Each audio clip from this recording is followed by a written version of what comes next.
Hello, hello. Welcome back to another episode of Paper Talk Podcast. I'm here with Jesse and Sarah, and welcome to another episode. This time, we wanted to have a kind of a deeper conversation, and we're hitting off the year with kind of like reflecting back on what we've done in the past year. And one of the questions that kind of rose up was, how niche should you be? How double down should you be at what you're doing and making sure that your audience know exactly what you are creating, what you are selling, pretty much what are you putting out there in the universe? So one thing that we kind of want to bring in as a good example is how Jessie has evolved her business. One thing that she's done in the past year or so was adding photography and selling photos of her work versus selling the actual physical paper flowers. So Jessie, we're putting you in the hot seat today. So we want to ask you, was it a good decision for you to create another Instagram account, to create another website, to really go out and really focus and sell the photography of your work, but also at the same time, you're teaching people how to make paper flowers? I know it's completely different, but in some ways it really works because you're creating the piece and you're photographing it. And I know as an artist, you need to know how to now take photos, now take videos, and to showcase your work. And it's made sense to all of us that, oh yeah, that's what Jessie should be doing. So we want to ask you, what was your thought? How's it going? Yeah. So I started selling selling prints of photos or images of my work. I'm trying to remember. I think it was in 2022 was the first time because my paperback of my paper flower book, it was paper flowers. I don't remember what it's called. That was published in 2022. So I was like, oh, this is a good time to sell or, make into art some of the images that I had taken for my book in celebration of, and also part of a way to market my book too. And so that was done on a website that that included my sculptures and all of that. And at the time, I had just started investing in Thinkific as a separate entity. So as a separate website for all my courses. But at the time, I still hadn't done the official name change yet. So meaning I hadn't done it on Instagram. So you would still need to go to two websites. One was my name, obviously, and then the other one was, Crafted to Bloom. But I hadn't really told people that I was doing two different things. Fast forward to I think a year and a half ago where I officially sort of redid my website where it's purely just fine art. So it's purely just sculptural and print. And then I decided to open up a new Instagram account so that I divided my account from just art on one, and then the other one is just education. And that was a really long decision. I was humming and hawing over it because I was like, oh, that means I have to restart everything. And, we know Instagram's not great at, it is not great at that right now. It's not as easy to add followers. Anyways, I don't regret it because I think that that was my way of truly niching down. Followers, I think, or my audience or the people who love my work already know that I offered prints. And they also knew that I taught. But it was harder for me to actually talk to the right people directly. If your audience includes both, sometimes you only want to talk to one set of people instead of the other, because if you sell too much, people might not like it because they're not interested in what you're selling, right? And especially nowadays where if you're not in people's faces, they sometimes don't remember you. So if every time you show up in their inbox and you're just selling, they might be like, I don't remember why I follow this person. I don't even want to make paper flowers. Why am I following her? And then they'll unfollow you. So I wanted to make sure that I was talking to the right people. And I wanted to make sure that they knew who they were following and that it was a good match, I would say, that they weren't confused. Because it was a period of time when after I stopped taking commissions and stuff, I was making art for myself where I taught a lot. I was either teaching workshops, so I had to market that, or I was offering online courses and I was offering that. And then there's Paper Talk, I'm offering that. There was a lot of offering. And I felt like, oh my God, because I only post once a week on my Instagram, all you're seeing are my sales posts. You don't see my work. I mean, it is my work, but the intention or the message behind them were salesy. It wasn't one of those like, I'm just going to post it today because this is what I'm working on. Like, it wasn't like that, right? So I got to a point where I was like, I don't know if my audience actually knows what I'm about. And so I felt it was at that point necessary for me to actually niche down, like one account, one website only for education, and then one account, one website only for art. And that way anybody who's new to me will know exactly who they're following and what I'm offering, and they won't get confused, right? Yeah. Like, they're following me for my beautiful arrangements and prints, and then suddenly it's like, what, like a workshop? That's interesting. But if you keep on seeing that, people would be like, I don't remember why I'm following this person, and then you'll unfollow. I mean, that's what I would do. Sometimes like people pop up and I'm like, I don't remember following this person, because you don't know them in that context. So I wanted to make sure I really niched down. And I actually think that more and more people should do that, especially with educational stuff, because now with algorithm and the videos that go viral tend to be the how to, how do I Yeah, do that's very this? How I do true. that? You, as an artist, you actually kind of don't want to show everything. Like, people who buy from you, actually, they're interested, but they don't really care. They don't care about watching you make, your flower from step A to step Z. All they care is like the magic of it. And so actually hiding some of that is a good thing. They don't want to see dirty hands. They don't want to see all that stuff. They want to only see a little bit, kind of like there's still a veil. They don't need to do the to-dos. And I think when there's too many to-dos, it kind of turns people off. Especially people who are not making them themselves. They're just interested in the beauty of it, of escaping into your art, of reading about how you did this and why you did it, like the whys, more like, as You opposed know to the that hows. that reminds me of the beginning of Instagram. When I first started Instagram, I only showed like a little bit of the process, the end results, and sharing my process. And that's where it really hit and I got most of my followers. It Hmm. kind of reminds me of that component, and I I miss those mean, days. look at Anne, right? Anne Hmm. Woodlucker.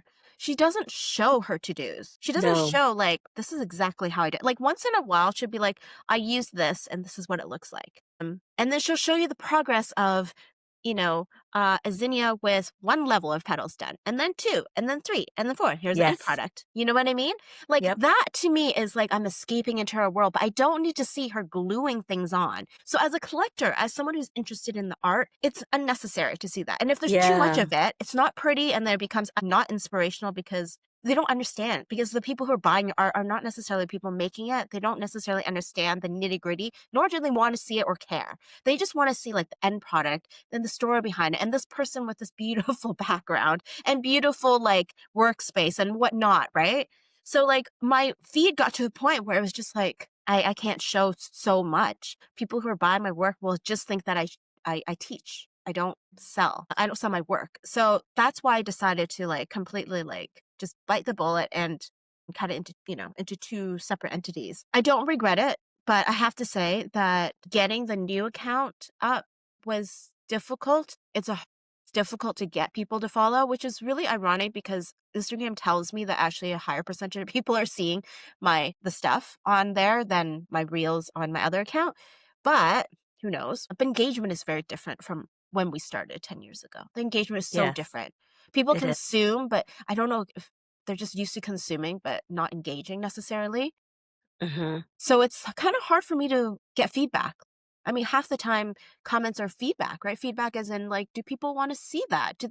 Are they interested in what I'm talking about?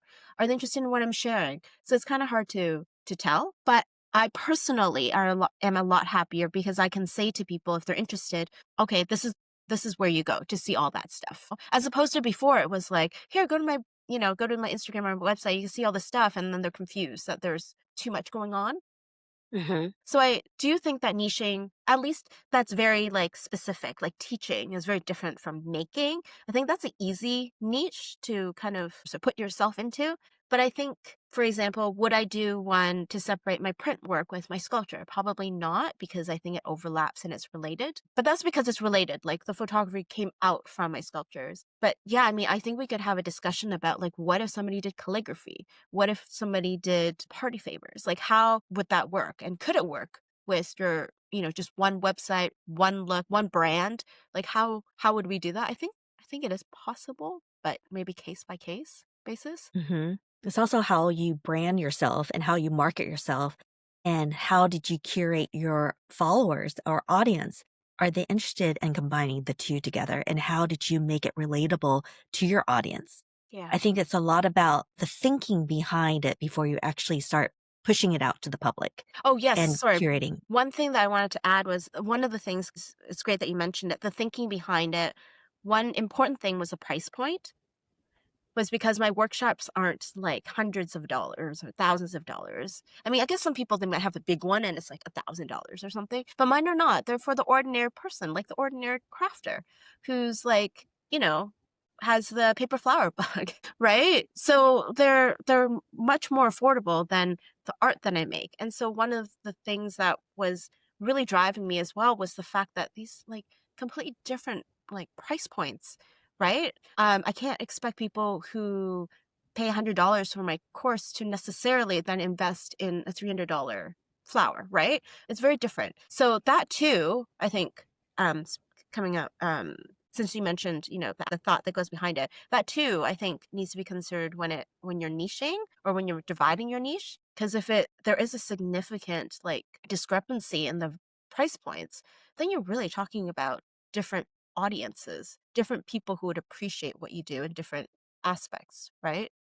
Yeah, exactly. Yeah. I Sarah, I wanted I wanted to bring up when you were switching your business from jewelry making over to paper flowers, and it's completely two separate things, but I can see it overlapping because paper flowers you can make into jewelries, earrings, crowns, weddings. whatnot. Yeah, at weddings, exactly. How did you transition from jewelry making to paper flowers? And how did you niche down to what you're doing right now? Because even though I feel like you reach a lot of different pockets, it's been really interesting to see how your focus is always paper craft. Yeah, I was gonna just say, like, I did the opposite of Jesse, right? Like, I decided that I do kind of have a niche, but then at the same time, I kind of do a lot of different things on my website and trying to figure out how to like make it cohesive. But actually, well, specifically for my wedding accessories, I had to let it go because it was getting a little confusing to figure out like how do I market both of this? It just doesn't really make sense. But there are a lot of things on my website that still technically are very different, but it works. But I Mhm. didn't think wedding accessories did work with paper flowers. It kind of did at one point, but it didn't. So I actually felt like I don't know. I didn't want to juggle 2 websites, so that is a big decision that Jesse Mhm. made, but, Yeah. like, for me, I didn't want to juggle 2 brands in a sense, right? So I was Yeah. trying to figure out how do I make sure that it fits in one pocket, and, yeah, I mean, I did let go wedding accessories, but I was gonna actually say I think you do have to train your audience, right? Mhm. I did have an audience that followed me for wedding accessories, and then I had to train them to continue to follow me or unfollow me and do paper flowers. And then even with paper flowers, actually, when I first started, I only made orders. I did not show the how to because it did conflict. It was like a conflict of interest. I didn't want them to learn it because I wasn't trying to teach it. I was trying to Mhm. sell it. So it's different marketing when it comes to Hmm. selling your flowers. And then I transitioned my business now to fully teaching more so than selling my flowers. And so then a lot of my marketing is only showing you how to do how to's.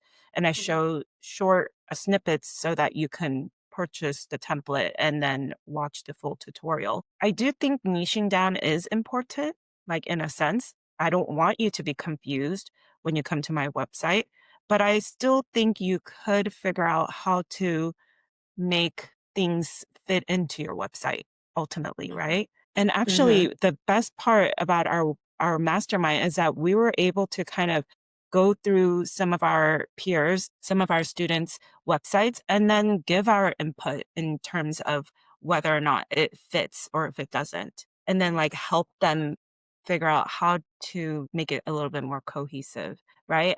We did have someone that mentioned that she does calligraphy with paper flowers. And I actually felt like, oh, that totally works on the same website. And you could take photos with paper flowers and a calligraphy piece together. Hmm. Yeah, But then, yeah, you do have to do it correctly. You can't make it not cohesive, right? Like if you're going to try to sell it on the same website, you do have to figure out how to make it in one brand. Yeah. and makes sense to the audience. Yeah. And yeah, and make sense, yeah. But so one of the things on my website, actually, I sell paper portraits and I sell paper flowers. And I was kinda like, "Ugh, this doesn't make sense," but actually, I make a lot of sales doing paper portraits and doing paper flowers.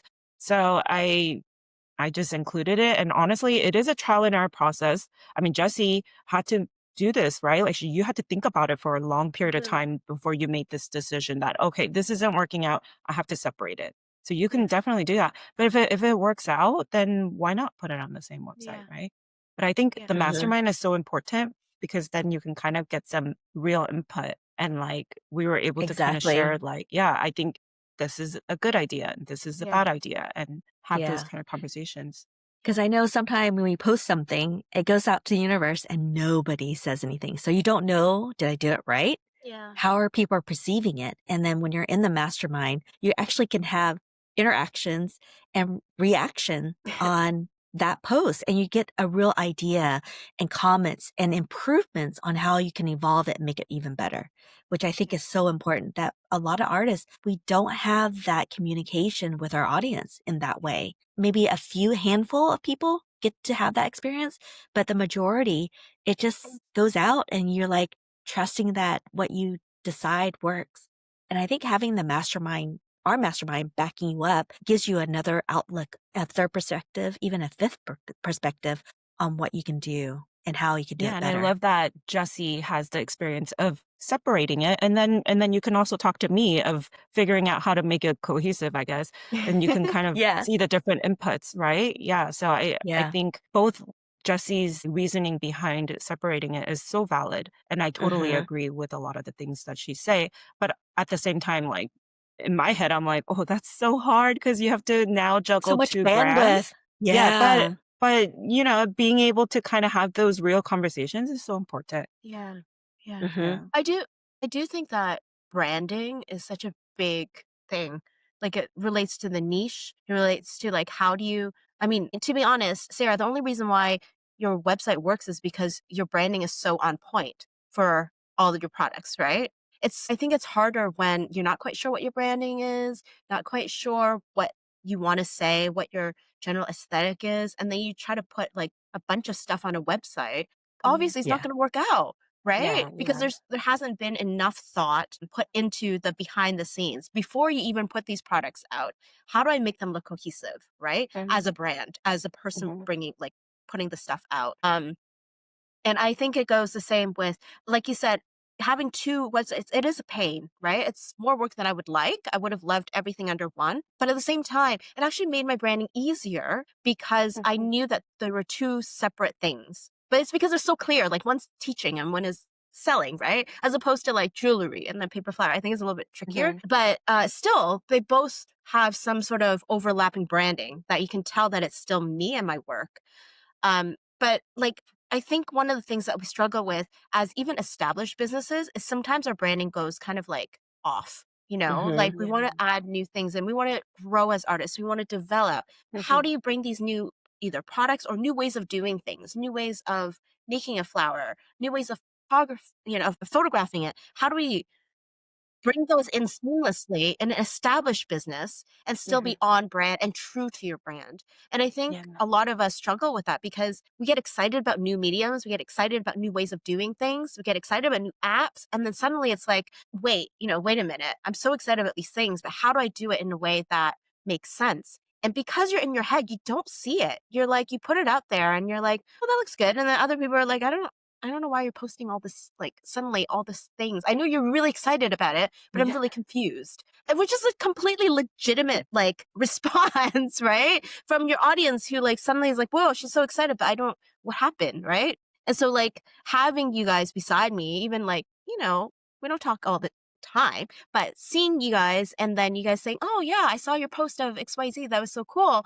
At least then I have feedback, like real person feedback that, okay, that looks okay. Like, I think I know what you're doing, and it's not like out of the blue, even though, you're only seeing my posts like once every like 3 weeks or something.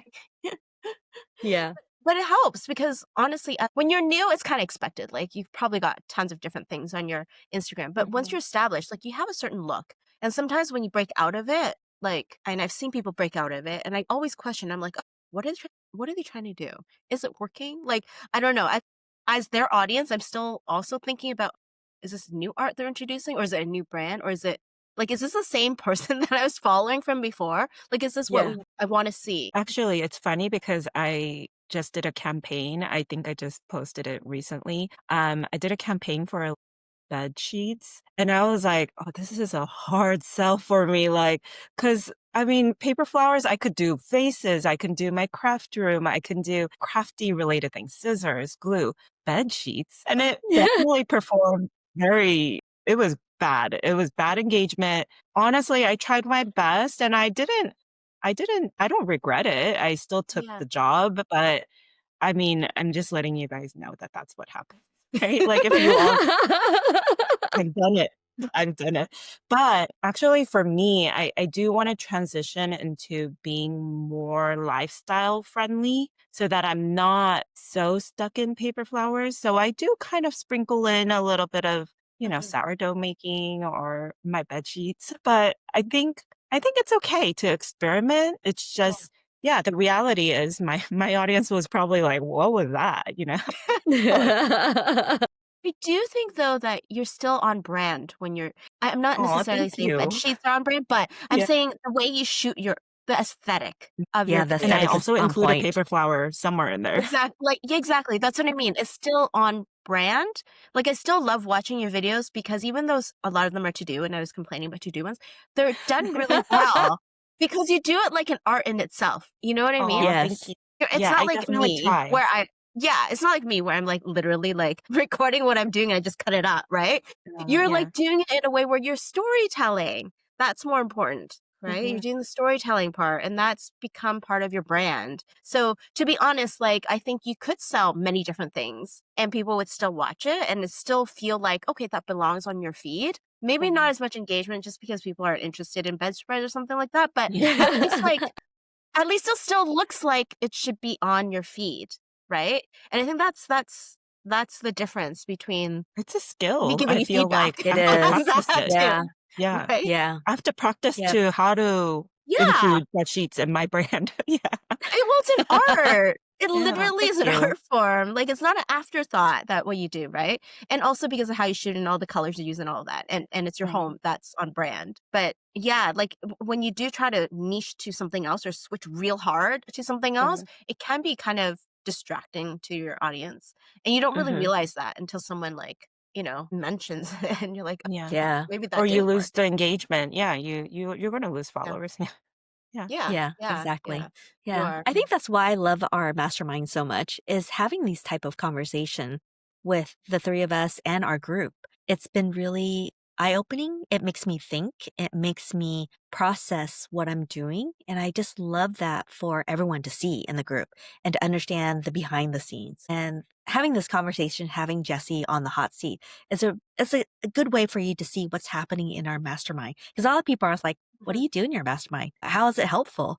I mean, it's having these conversations. It's a lot of thinking because you have to do so much in your other side. You don't have time to like really have the thought process of talking things out loud, presenting things, and knowing that you're going to have feedback. And I think that is so important. A lot of us, we don't get the feedback from our families, our friends that Mhm. look at our work. They're like, oh, that looks great. I'm Yeah. like, but I really want more. Give me some Yeah. good, healthy, chunky, like feedback that I Yeah. Yes. really want to hear. And Yeah. that's what you're going to get at our mastermind.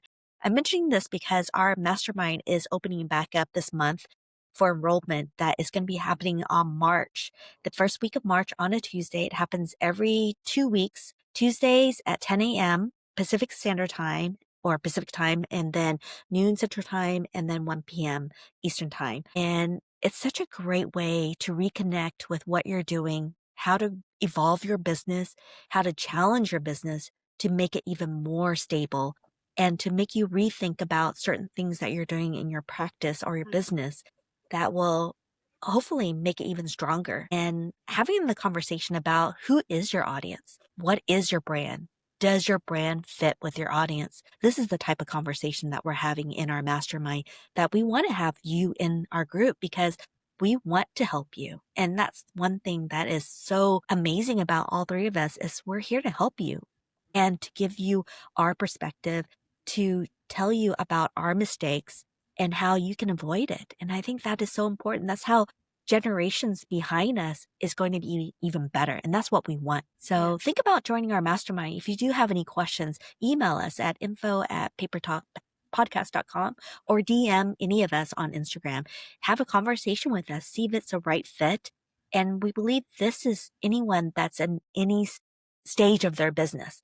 Even if you're 5 years, 10 years along, having these conversation. I mean, we've been in business and combined together, I mean, almost 40 years, you guys. It's kind of crazy to think about how much experience that we have to offer and all the different projects. If you look at our Instagram, you can see the variety of projects we have done in the past that probably some of you are like, oh, I really want to do that. How do I do that?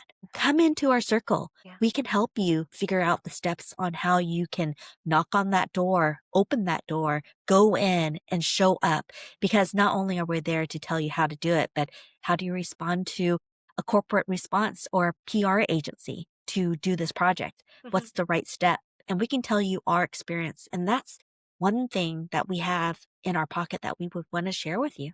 So come and join us. The mastermind's going to reopen in March. And by enrollment's happening right now, go to our website, papertalkpodcast.com, and sign up to be on the wait list. And we can't wait to see you inside our portal. But switching over real quick, let's end this episode with our favorite purchase that we've done that's under 20 bucks. What do you guys have? Jesse, you're nodding your head. I'm going to put you in the seat. Oh, yes. So my most recent purchase is, gosh, it's an adapter for my phone, I guess, so that I can actually download all my photos onto my hard drive. Because my hard drive is like, it's not a USB key. It's like a hard drive that requires a separate, it requires a power source. So I like had to hunt down like very specific, adapters so I can do that. But yeah, I mean, they really get you with this iCloud, don't they? Like they tell you, oh, They you have do. all this like cloud space. And I'm like, no, like it's not enough. It's never enough. It just means that like I can have enough now, but I still have to delete all this stuff because the funny thing is I probably have more files on my phone from on iCloud than I do on my computer. And so the other day I was like, uploading some of my stuff from my sunflower course and it was like telling me I was running out of space. I'm like, there's nothing on my desktop. There's like no files saved on my desktop. Like, where's it all coming from? And it's all coming from my photos, which Yeah. I mean, no, on my phones. That's made it a lot easier to kind of like go through and just like, move things around to my hard drive. But I have yet to find a good way to like, because I have two hard drives, I have yet to find a way to do both at the same time. I always have to do one and then the other, and then it's just double the amount of work. But yeah, anyways, so that was my best purchase though. It's like a really fast way to get everything off instead of going through my computer to do it. Yeah. Yeah. Mhm. What about you, Sarah? Um, can I cheat and not do a $20 one? Because I Yes. really like my Yes. purchase. I've been refurnishing my craft room, and I actually just found it's a pretty heavy piece. It's like an end table, but it's like a column, just like a pedestal. Mm, And I bought it specifically so that I could use it as a photo prop for my paper flowers. Because I've been following a lot of like real fresh flower florist Instagrams, mhm, and a lot of them have these like kind of pedestals, like columns, or like mhm. some are square, some are round. So I was like, I think it's time for me to invest in one that's like nice, because I actually DIY'd one and it looks like I DIY'd it. So I was like, okay, I think I need to get a real one. So this is actually my first pedestal. Like usually I'll just put it on top of a table and take a photo, but I kind of wanted to recreate those like real florists Instagrams where they have those like kind of stands and then they Mhm. put the flower on top. So it was like maybe $100 on Wayfair. I found one and it's pretty heavy and it serves as like a end table, but also I will use it as a photo prop. I think it's kind of an important one for our listeners to invest in a photo prop for your flowers. I mean, other Mhm. than like the backdrops that we purchase, like I have backdrop stands, but I also thought like this one would be a good one for like the front of our backdrop. Mhm. Yeah. So yeah. Yeah, that's awesome. Okay. My purchase, which is I have to give credit to Yvonne Wong on this. So we were doing some photo shoots for her petite portrait. I only used the foam cord from the dollar store to do my background for the portrait, but she found these large sheets of siding that is white. You can bend it so you don't have to like get two pieces of cardboard, piece it together, and you see the lines. You can cut it so it's to a smaller shape, but it was so inexpensive and you can have multiple uses for it. But it's pretty much if you have a C arm or a stand, clip it on the top and then you can shoot it. But it's just white, clean, doesn't dent, it doesn't scratch like foam cord. Cause if you like drop it, you'll get a scratch or Yeah. dent. If you scrape it, you'll get a mark and you're like, I have to like, edit it Edit it. out. Yeah. But Yeah. but with this, it's just so durable. It's like Mhm. people are standing with their shoes. It's so easy to wipe off and it's waterproof. So if you have water with your fresh flowers and paper flowers, it doesn't matter. I was like genius. I was like, why didn't I think about it? I need to go Home Depot more is all I'm saying. Yeah.